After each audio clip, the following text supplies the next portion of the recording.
It's Heth and Jed with Greta Brinkman, our friend. Yes, sir. How's everybody? We met Greta when we were jamming at Union Square, and she came up and she introduced herself. And she's one of our favorite bass players and awesome music aficionado, I guess. How would you? Tastemaker. What's your title, Greta? Oh, I'm just the rocker bassist at large. Is on my. That's on my card actually. Oh yes, Greta Brinkman. It's on your driver's license. Greta Brinkman, bassist at large. All the bass nerds that want to know, you play right. No, you play. I play a right-handed bass turned upside down. Turned upside down. Play left-handed. How did that happen? I didn't know any better. This the first rooming house that I moved into. This bass was such a piece of crap. I tried to finger it correctly, like a normal person, but I'm actually right-handed. My left hand was too weak to finger the fretboard. So I thought, well, okay, I'll flip it around because the fat string should be on the bottom anyway. What's the diff, really? Yeah. You know. Makes sense.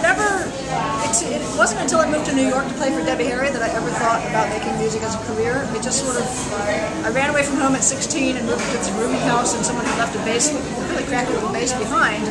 And so I joined a punk rock band with some other people that also didn't know how to play.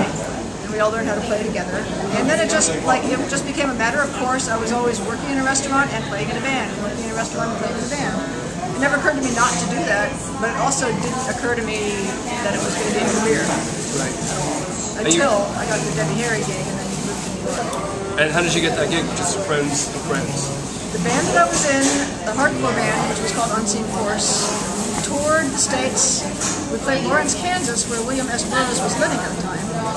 Chris Stein from Blondie happened to be out there visiting William S. Burroughs, because Chris is a very intelligent person, very interested in a lot of things. And Chris came to the show, which was at a two-car garage in the middle of a cornfield miles out of town. And Chris took a bunch of pictures and we got to be friendly. And I used to call him up on the phone every so often. And then one day I called him and he said, oh yeah, the Debbie Harry band is going to England, but we don't have a bass player. And I said, oh, well, when do you want me to be there? And he said, oh, you know, I didn't think of that. When can you be there? And did you do Squeezebox after that?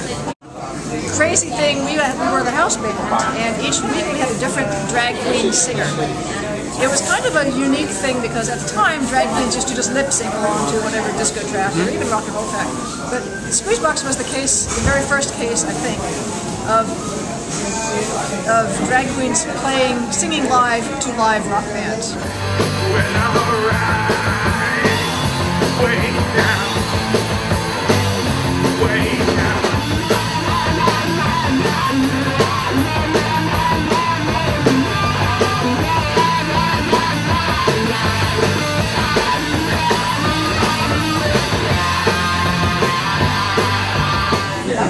And it was fascinating. It lasted for years. I was the leader of the house band for a while, and I called it my years among the drag queens, because it was like a whole other universe. And I loved it because each drag queen and the whole scene, everybody's just so like flamboyant and crazy, and they're different, and they're total misfits. And they're too busy just being wrapped up in their thing to be judgmental of you. To notice, you know. How did it change your bass playing? Did you feel that you had to play things you weren't comfortable with? Did it push you out of your element? Totally. Learning 6 songs, I'm going to average 6 songs a week, was such a great experience. Yeah. I just like that you've been in maybe, like, what, 100 bands? A lot. I'm going to say 40. 40. Probably. And some of them you got to tour with. Now, did you get to see a lot of the world? I did. Finally, after 7 or so years in New York, saying yes to every kind of gig, I got this gig with Moby. And at first it was just going to be, oh, how would you like to come on a 6-week tour of the States? And I said, that sounded good. How did he find out about you?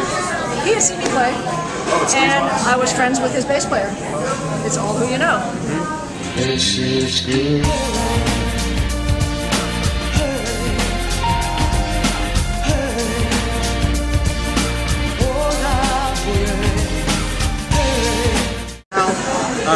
The latest Yes, my latest project. which is some doom metal. Is it doom metal? It is doom. It's very, very slow. I like the titles of the record. Everybody. I'm very pleased to say that this record has officially been censored. The first plant that I sent it to get the cover pressed would not do it. I think that's crazy in this day and age that there's like some kind of like premise to screening what music somebody will or will not press into a record. I mean, they're not your label. Yeah, I guess if you're a family operation, though, you can do whatever you want. I mean, I certainly respect their right to say no. It's their right to not go to hell with you. Exactly. They have every right. Oh, God. Not to seek Satan. So we're all going to hell. We'll see you there.